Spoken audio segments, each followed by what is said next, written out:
Love them or loathe them, SUVs are on an unstoppable rise up the sales chart. In fact, in automotive terms, they're the world's fastest growing sector, so any new model has the potential to be big business. None more so than this. It's the Land Rover Discovery Sport. That's because Land Rover is pitching this new £32,000 car into the hotly contested premium compact SUV market, but with a distinct advantage over its rivals. You see, while the BMW X3, Audi Q5 and Volvo XC60 all have their good points, none offers the ability to seat 7 people, and this is key. Because even if your own kids don't fill up all 3 rows, their friends on occasion might.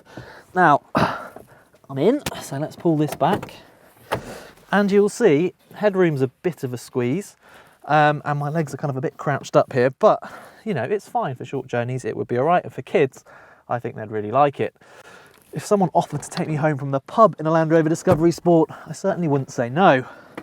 But whether I could get out again after a couple of pints is another matter. Blimey.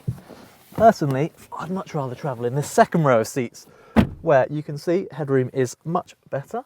There's also a reasonable amount of legroom here, but actually you can slide this back by up to 16 centimetres to give loads and loads of legroom, plus you can adjust the backrest like so.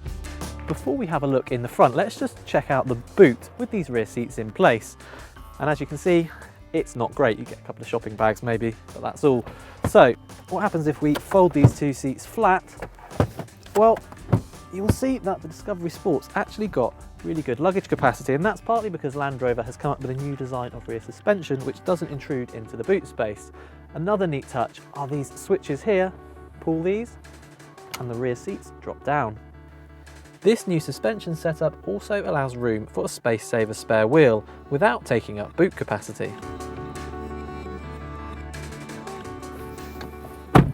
Here in the front, the Discovery Sport is not quite as glamorous as its rivals, favouring functionality over fashion. Rather than some super slick iDrive system, you get these quite chunky buttons, although it has to be said they're very easy to use. What's not quite so good is this amount of black plastic in here, which really isn't up to BMW or Audi standards.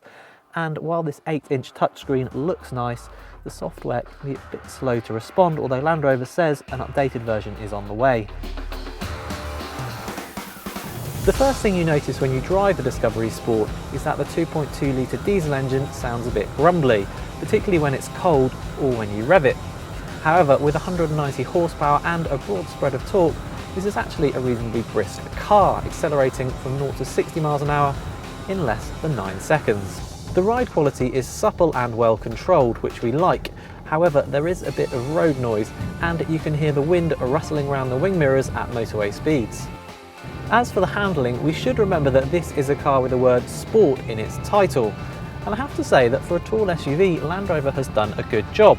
The steering is nicely weighted, and although the body initially leans a bit in corners, it soon settles on its springs. There's also a lot of grip. All in all, I'd say this is a pretty fun car to drive.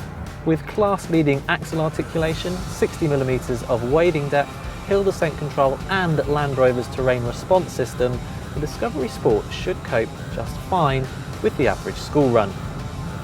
For you. More relevant to most buyers will be that the Discovery Sport scored top marks in independent crash tests, helped by the inclusion of a pedestrian impact bonnet airbag. To give you an idea of how much this SUV market is changing, not all versions of the Discovery Sport will even have four-wheel drive, as instead the focus shifts to lowering emissions. To that end, there'll also be a range of cleaner, lighter and more efficient petrol and diesel engines as the year goes on. If it were me, I think I'd probably save my money and spend it on one of those rather than this 2.2 litre model, because then you'll have all the advantages of a cleaner engine with this Range Rover Evoque-esque styling and MPV-like practicality. And then I think you really could have an SUV that does it all. For more reviews like this, click here to subscribe to our YouTube channel, and click here and you can go to the Telegraph Cars website where you can read detailed reviews of the Discovery Sport and all its rivals.